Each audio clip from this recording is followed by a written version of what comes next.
Good morning all. Today we are going to discuss about fluorescence microscope. So in this fluorescent microscope, we are going to explain the principles etc. in the term of fluorescent property. So it is an optical microscope that uses both property such as fluorescence and phosphorescence, instead of or in addition to reflection and absorption, to study the properties of both organic or inorganic substance. So what do you mean by fluorescence? It is emission of the light by a substance that has absorbed the light or other electromagnetic radiations, while phosphorescence, it is a specific type of photoluminescence related to fluorescence. അതായത് ഇവിടെ നമ്മൾ ലൈറ്റിന്റെ particle property വെച്ചിട്ടാണ് explain ചെയ്യാൻ പോണത്. അതായത് ലൈറ്റിന് രണ്ട് property ഉണ്ടെന്ന് നമുക്കറിയാം, wave property and particle property. Wave property വെച്ചിട്ടാണ് നമ്മൾ കഴിഞ്ഞ മൈക്രോസ്കോപ്സ് എല്ലാം എക്സ്പ്ലെയിൻ ചെയ്തത്. Bright field, dark field, phase contrast. Here we are going to explain in the terms of particle property of the light. So the particles are in the form of photons. അപ്പോൾ ഇവിടെ ഒരു സബ്സ്റ്റൻസിലേക്ക് ഒരു particular photon of light വന്ന് fall ചെയ്താൽ, here I am showing the picture. When a light of a particular, that is a photon of a light of a particular wavelength fall on a substance, ആ സബ്സ്റ്റൻസിൽ fall ചെയ്ത് കഴിഞ്ഞാൽ that substance get excited. The substance get excited. ഇവിടെ diagram വെച്ചിട്ട് കാണിക്കുന്നുണ്ട്. ഇത് excite ചെയ്തതാണ്. അതായത് substance എന്ന് പറയുമ്പോൾ സബ്സ്റ്റൻസിൽ ഒരു ആറ്റം ഉണ്ട്, അതിനെ റിവോൾവ് ചെയ്തിട്ട് ഇലക്ട്രോൺ ഉണ്ട്. ഈ ഇലക്ട്രോൺ ആണ് എക്സൈറ്റഡ് ആവുന്നത്. ഇത് സാധാ അപ്പോൾ ഒരു പർട്ടിക്കുലർ ഫോട്ടോണിലുള്ള അതായത് photon of light with a particular wave length falls on a substance, the electron in that substance gets excited. എങ്ങനെയാണ് അത് എക്സൈറ്റ് ചെയ്യുന്നത്? Utilising that particular wave length of that photon of light. Excite ചെയ്തിട്ട് അത് ഒരു പ്രത്യേക energy ലെവലിലാണ് electron ഉള്ളത്. ഒന്നും കൂടി ഹയർ എനർജി ലെവലിലേക്ക് മൂവ് ചെയ്യും ഈ ഫോട്ടോൺ ഓഫ് ലൈറ്റ് അബ്സോർബ് ചെയ്തിട്ട്. ദെൻ ആഫ്റ്റർ സം ടൈം അപ്പോൾ എന്താ വേറെ ഈ ഗ്രൗണ്ട് സ്റ്റേറ്റിൽ നിന്നും എക്സൈറ്റഡ് സ്റ്റേറ്റിലേക്ക് മൂവ് ചെയ്തു ഇലക്ട്രോൺസ്. അപ്പോൾ വേറൊരു പ്രോബ്ലം എന്താണ്? ഈ ഇലക്ട്രോൺസിന് ഈ എക്സൈറ്റഡ്, അതായത് ഹയർ എനർജി ലെവൽ അധികം നേരം പിടിച്ചു നിൽക്കാൻ സാധിക്കില്ല, because it is unstable. So what happens? It come backs to its ground state. അപ്പോൾ അത് ഹയർ എനർജി ലെവലിൽ നിന്നും പഴയ ഗ്രൗണ്ട് സ്റ്റേറ്റിലേക്ക് തന്നെ തിരിച്ചു വരും ഇലക്ട്രോൺ. എങ്ങനെ? Releasing that energy. അതായത് അബ്സോർബ് ചെയ്ത എനർജി വെച്ചിട്ടാണ് എക്സൈറ്റ് ചെയ്തതെങ്കിൽ ആ എനർജി റിലീസ് ചെയ്തിട്ട് it come backs to the ground state. So that energy is released but in different wave length. ഒരു പർട്ടിക്കുലർ വേവ് ലെങ്ത് ആണ് അബ്സോർബ് ചെയ്തത്, പക്ഷെ എനർജി തിരിച്ച് പഴയ എന്താ പറയുക എനർജി റിലീസ് ചെയ്ത് ഗ്രൗണ്ട് സ്റ്റേറ്റിൽ എത്തിയപ്പോൾ it emits the light of different wave length, that is in the form of fluorescence. അപ്പൊ ഈ ഒരു പ്രോപ്പർട്ടിക്കാണ് എന്ത് പറയാ? ഫ്ലൂറസെൻസ്. ദാറ്റ് ഈസ് എമിഷൻ, അതായത് the substance which absorb a photon of light with particular wavelength get excited and releases that energy in the form of photons in different wavelength. ഒരു particular wavelength of light absorb ചെയ്തു, but release ചെയ്തപ്പോൾ different wavelength of light ലാണ് release ചെയ്തത്. That property is called fluorescence. So this fluorescence we are going to explain in the fluorescent microscope. And the another term called phosphorescence. Phosphorescence അത്ര പ്രധാനമായിട്ട് വരുന്നില്ല. We are going to concentrate on fluorescence. So it is the emission of light by a substance that has absorbed light or other electromagnetic radiations. while phosphorescence is a specific type of photoluminescence and it is related to fluorescence. Unlike fluorescence, a phosphorescent material does not immediately re-emit the radiations it absorbs. ഇവിടെ ഫ്ലൂറസെൻസിൽ substance അതായത് എങ്ങനത്തെ substance ആണ് ഇത് emit ചെയ്യുന്നത്? Fluorescent ഉള്ള മെറ്റീരിയലിൽ light വന്ന് വീഴുമ്പോഴാണ് ഈ എക്സൈറ്റിംഗ് പ്രോപ്പർട്ടി കാണിക്കുന്നത്. ഓക്കെ, അപ്പൊ ഈ ഫോസ്ഫോറസെൻസ് എന്നുള്ള പ്രോപ്പർട്ടിയിൽ it does not immediately emit the radiation. കുറച്ച് സമയത്തിന് ശേഷമാണ് അത് എമിറ്റ് ചെയ്യുന്നത്. ഇവിടെ ഉടൻ തന്നെ എമിറ്റ് ചെയ്യുന്നുണ്ട്. Here it takes after some time it only re-emit the radiation which it absorbs. Now this fluorescent microscopy was devised in early part of 20th century by August Kohler, Carl Richard and Heinrich Lehmann among others. So next is principle of fluorescent microscopy. The most cellular components are colorless and cannot be clearly distinguished under a microscope. അപ്പോൾ അതായത് നമ്മൾ bright ഫീൽഡും dark ഫീൽഡും face contrast ഒക്കെ use ചെയ്താലും ഇതിൽ അതിനെക്കാട്ടിലും കുറച്ചും കൂടി സ്പെസിഫിക് ആയിട്ട് സബ് സെല്ലുലാർ പാർട്ടിക്കിൾസ് ഒന്നുകൂടി ക്ലിയർലി വിഷ്വലൈസ് ചെയ്യാൻ കഴിയുന്നത് ഫ്ലൂറസെന്റ് മൈക്രോസ്കോപ്പിലൂടെയാണ്. പിന്നെ ബ്രൈറ്റ് ഫീൽഡ് മൈക്രോസ്കോപ്പ് പറയുമ്പോൾ we can use only 1 or 2 dyes. അതായത് ഒന്നുകിൽ റെഡ് ഡൈ അല്ലെങ്കിൽ ബ്ലൂ കളർ സ്റ്റെയിൻ. അത്രയും നമുക്ക് we can use more than one type of more than 2 types of stains ഒരിക്കലും ഏത് മെത്തേഡിലും യൂസ് ചെയ്യാൻ സാധിക്കില്ല. So this method gives more details about subcellular organelles within a cell. So the most cellular components are colorless and cannot be clearly distinguished under a microscope. So the basic premise of fluorescent microscopy it is to stain the components with particular dyes called fluorescent dyes.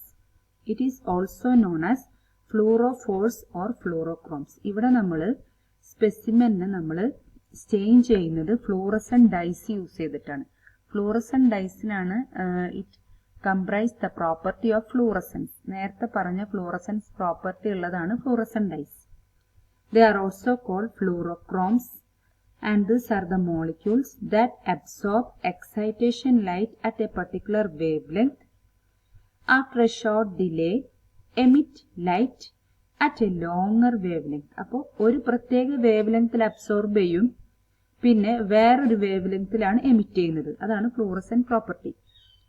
The delay between absorption and emission is very negligible, generally on the order of nanoseconds. So the emission light can then be filtered. അപ്പോൾ ഈ ഒരു fluorescent മൈക്രോസ്കോപ്പിയിൽ absorb ചെയ്യുമ്പോൾ light absorb ചെയ്ത് excite ചെയ്യുന്ന സ്ഥലത്ത് ഒരു filter വെച്ചിട്ടുണ്ടാവും. അതുപോലെ തന്നെ എമിറ്റ് ചെയ്യുന്ന ലൈറ്റ് എമിറ്റ് ചെയ്യുന്ന സമയത്തും, അതായത് വീണ്ടും പഴയ സ്റ്റേറ്റിലേക്ക് എത്തുമ്പോൾ ആ എമിറ്റ് ചെയ്യുന്ന സമയത്തും ഒരു ഫിൽട്ടർ വെച്ചിട്ടുണ്ടാവും. അപ്പോൾ ഇതിന്റെ പാർട്സ് എക്സ്പ്ലെയിൻ ചെയ്യുന്നത് it is quite different from those microscopy which we have studied earlier. So emission light can be filtered from excitation light and it helps in revealing the location of fluorophores. Fluorescent microscopy uses a much higher intensity light to illuminate sample. This light is required to excite the fluorescent species in the sample, which then emit light of a longer wavelength. The image produced, it is based on the second light source or the emission wavelength of the fluorescent species rather than from the light originally used to illuminate. നമ്മൾ illuminate ചെയ്യാൻ use ചെയ്ത light ആവില്ല we are using as a second light source or emission wavelength. നമ്മൾ observe ചെയ്യാൻ use ചെയ്യുന്ന ലൈറ്റും illuminate ചെയ്യാൻ use ചെയ്യുന്ന ലൈറ്റും is quite different in wavelength. So this is the structure of fluorescent microscopy. ഇതിന്റെ പ്രിൻസിപ്പിൾ ആണ് ഇവിടെ പറയുന്നത്. So here we are using mercury vapor lamp, mercury arc lamp. അപ്പോൾ ഇതിന്റെ മെയിൻ സോഴ്സ്, ഇതിന്റെ മെയിൻ പ്രോപ്പർട്ടി എന്താന്ന് വെച്ചാൽ വൈറ്റ് ലൈറ്റ് ആണ് റിലീസ് ചെയ്യുന്നത്. വൈറ്റ് ലൈറ്റിൽ എന്തുണ്ട്? Different wavelength of light വരുന്നുണ്ട്. ഒരു പർട്ടിക്കുലർ വേവ് ലെങ്ത് മാത്രമല്ല വരുന്നത്, it possess different wavelength of light. അതായത് red light, yellow, orange, blue, green എല്ലാം വരുന്നുണ്ട്. So we are placing a filter in front of this light. So what happens? It absorbs a particular wavelength. അതായത് this light absorb light, അതായത് ഈ ഒരു mercury vapour ലാമ്പിൽ നിന്നും ഒരുപാട് light emit ചെയ്യുന്നുണ്ട്. But it excites A particular wave length of light. ഇവിടെ excite ചെയ്യുന്നത് blue light ആണ്. Blue light passes through this excitation filter and it directly falls on. അപ്പോൾ ഈ എക്സൈറ്റേഷൻ ഫിൽട്ടർ കഴിഞ്ഞിട്ട് പിന്നെ കാണുന്നത് എ ഡൈക്രോയിക് മിറർ ആണ്. ഇതിനൊരു പ്രത്യേക പ്രോപ്പർട്ടി ഉണ്ട്. ഇത് ഒരു പ്രത്യേക ലൈറ്റ് എമിറ്റ് ചെയ്യും. അതുപോലെ തന്നെ വേറെ ലൈറ്റ് ഇതിലൂടെ പാസ് ചെയ്യുന്നത് it helps to move through it. ഒരു ലൈറ്റ് റിഫ്ലക്ട് ചെയ്യും, ഒരു ലൈറ്റ് അതിലൂടെ പാസ് ചെയ്യാനും സാധിക്കും. അതാണ് ഡൈക്രോയിക്. ടു പ്രോപ്പർട്ടീസ് ആണ് ഡൈക്രോയിക് മിറർ എന്ന് പറയാൻ കാരണം. So the light which has been passed through this excitation filter which falls on the dichroic mirror and it gets reflected. അപ്പൊ ഈ ലൈറ്റ് തന്നെ ഇതിൽ ഡൈക്രോയിക് മിററിൽ ഫോളോ ചെയ്യുമ്പോൾ that blue light reflects and it moves towards the sample. ഇവിടെയാണ് sample ഉള്ളത്. Sample is already stained with fluorescent dye. അപ്പൊ ഈ light വന്ന് സാമ്പിളിൽ ഫോളോ ചെയ്യുമ്പോൾ ഓൾറെഡി ഫ്ലൂറസെന്റ് ഡൈ ഉള്ള സാമ്പിളാണ്. അപ്പൊ എന്താ സംഭവിക്കുക? ദ ഫ്ലൂറസെന്റ് ലൈറ്റിൽ വന്ന്, അതായത് ഫ്ലൂറസെന്റ് ഡൈ വെച്ച് ചേഞ്ച് ചെയ്ത സാമ്പിൾ ആവുമ്പോൾ ദ ഡൈ, അതായത് അതിലുള്ള പർട്ടിക്കുലർ ലൈറ്റ് ഫോട്ടോൺ വന്ന് ഫോളോ ചെയ്യുമ്പോൾ the particles excites because of the fluorescent property. ആ എക്സൈറ്റ് ചെയ്ത ലൈറ്റ് എക്സൈറ്റ് ചെയ്തിട്ട് it come backs to the ground state. അതിന്റെ എനർജി റിലീസ് ചെയ്യും. ഗ്രൗണ്ട് സ്റ്റേറ്റിൽ എത്തുമ്പോൾ it emits different wavelength of light. ഇവിടെ ബ്ലൂ ലൈറ്റ് ആണ് ഫോളോ ചെയ്തതെങ്കിൽ after following on the fluorescent dyed specimen it emits A light of different coloured wave length. Look, ഇവിടെ blue light ആണ് follow ചെയ്തത്, പക്ഷെ ഇതിൽ നിന്ന് അബ്സോർബ് ചെയ്ത് എമിറ്റ് ചെയ്ത ലൈറ്റ് ഏതാണ്? ഗ്രീൻ ലൈറ്റ് ആണ്. So the green light now move from the sample towards the dichroic mirror. So I have already told that dichroic mirror have two property. അതായത് ഒരു ലൈറ്റ് റിഫ്ലക്ട് ചെയ്യും, another light moves through the mirror. Here the green light is moving through this dichroic mirror and then again it, അപ്പോൾ ഈ dichroic mirror കഴിഞ്ഞിട്ട് there is another filter called emission filter. This emission filter is placed above the dichroic mirror. It helps to pass this blue light. And above this emission filter a detector is placed above. So using this detector we can visualize the green color light passes through this detector and we can visualize the specimen. ഇങ്ങനെയാണ് fluorescent മൈക്രോസ്കോപ്പിയുടെ principle വരുന്നത്. ഒരു particular wave length ആണ് follow ചെയ്യുന്നത്, but as fluorescent material follow ചെയ്യുമ്പോൾ it is releasing a light of different wave length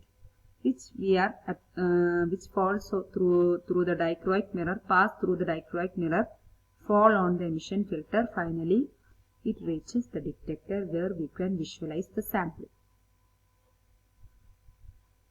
Next is about typical components of a fluorescent microscope. പറഞ്ഞു തന്നെയാണ്. First of all, fluorescent dye. Fluorescent dye എന്ന് പറയുന്നത് dyes, or it is also called fluorophore. That is most important component. It is a fluorescent chemical compound that can re-emit the light upon light excitation.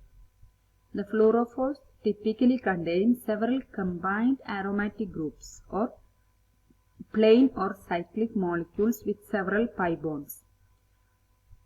Many fluorescent stains have been designed for a range of biological molecules. Next is about light source. There are 4 main light sources are used, including xenon arc lamps, mercury vapor lamps with an excitation filter, lasers and high power LEDs. ഇവിടെ നമ്മൾ explain ചെയ്തത് mercury vapour lamp use ചെയ്തിട്ടാണ്.